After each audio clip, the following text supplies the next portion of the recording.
एक बार महाराज कृष्णदेव राय ने सुना कि उनके नगर में चूहों ने आतंक फैला रखा है।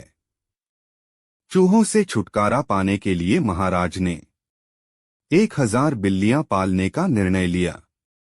महाराज का आदेश होते ही 1000 बिल्लियां मंगवाई गई। उन बिल्लियों को नगर के लोगों में बांटा जाना था।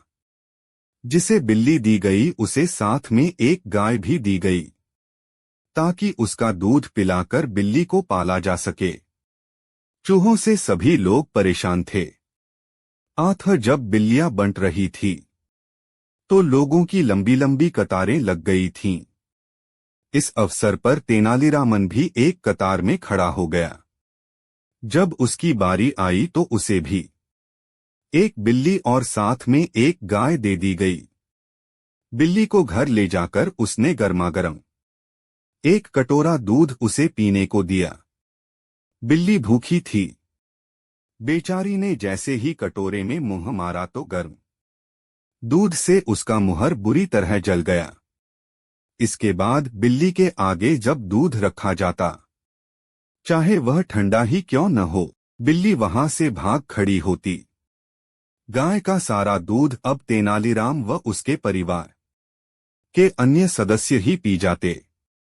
बेचारी बिल्ली कुछ ही दिनों में इतनी कमजोर हो गई कि उसमें चूहे पकड़ने की ताकत भी नहीं रही। 3 माह बाद महाराज ने बिल्लियों की जांच करवाई। गाय का दूध पी पीकर सभी की बिल्लियां मोटी कड़ी हो गई थी, परंतु तेनालीराम की बिल्ली सूखकर कांटा हो चुकी थी। वह सब बिल्लियों के बीच में अलग पहचानी जा रही थी। महाराज ने जब तेनालीराम की बिल्ली की हालत देखी तब वे क्रोधित हो उठ। उन्होंने तुरंत ही तेनालीराम को हाजिर करने का आदेश दिया। तेनालीराम के आने पर वे गरजते हुए बोले, तुमने बिल्ली का यह क्या हाल बना दिया है? क्या तुम इसे दूध नहीं पिलाते? महाराज, मैं तो रोज इसके सामने दूध भरा कटोरा रखता हूँ। अब यह दूध पीती ही नहीं है तो इसमें मेरा क्या दोष है? महाराज को यह सुनकर बड़ा आश्चर्य हुआ। वह अविश्वास भरे स्वर में बोले, क्यों झूठ बोल रहे हो? बिल्ली दूध नहीं पीती। मैं तुम्हारी झूठी बातों में आने वाला नहीं। परंतु महाराज, यही सच है, यह बिल्ली दूध नहीं पीती। महाराज झल्लाकर बोले, ठीक है।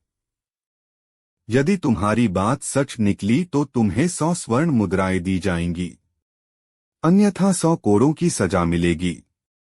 मुझे मंजूर है। तेनालीराम शांत भाव से बोला। तुरंत ही महाराज ने एक सेवक से दूध का भरा कटोरा लाने का आदेश दिया। सेवक जल्द ही दूध से भरा कटोरा ले आया। अब महाराज ने तेनालीराम की बिल्ली को हाथों में उठाया और उसका सिर सहलाते हुए दूध के कटोरे के पास छोड़ते हुए कहा, बिल्ली रानी दूध पियो। बिल्ली ने जैसे ही कटोरे में रखा दूध देखा, वह म्याऊं म्याऊं करती हुई वहां से भाग निकली। महाराज, अब तो आपको विश्वास हो गया होगा कि मेरी बिल्ली दूध नहीं पीती। लाइए अब मुझे 100 स्वर्ण मुद्राएं दीजिए। तेनालीराम ने कहा, वह तो ठीक है, लेकिन मैं एक बार उस बिल्ली को ध्यान से देखना चाहता हूं। यह कहकर महाराज ने एक कोने में छिप गई बिल्ली को पकड़कर लाने का आदेश दिया। बिल्ली को अच्छी तरह देखने पर उन्होंने पाया कि उसके मुंह में जले का एक बड़ा सा निशान है। वह उसी क्षण समझ गए कि बिल्ली मुंह जल जाने के डर से दूध पीने से कतराती है। वे तेनालीराम की तरफ देखते हुए बोले, अरे निर्दयी, तुमने इस बिल्ली को जानबूझकर गर्म दूध पिलाया ताकि यह दूध न पी सके। ऐसा करते हुए तुम्हें शर्म नहीं आई? तेनालीराम ने उत्तर दिया, महाराज, यह देखना तो राजा का कर्तव्य है कि उसके राज्य में बिल्लियों से पहले मनुष्य के बच्चों को दूध मिलना चाहिए। इस बात पर महाराज हंस दिए।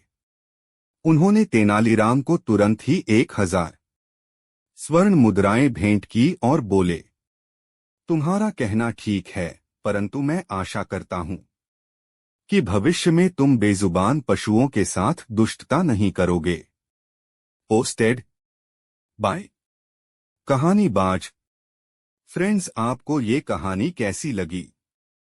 आप अपने कमेंट्स के द्वारा हमें अवश्य बताएं। कहानी पसंद आने पर लाइक और शेयर करें।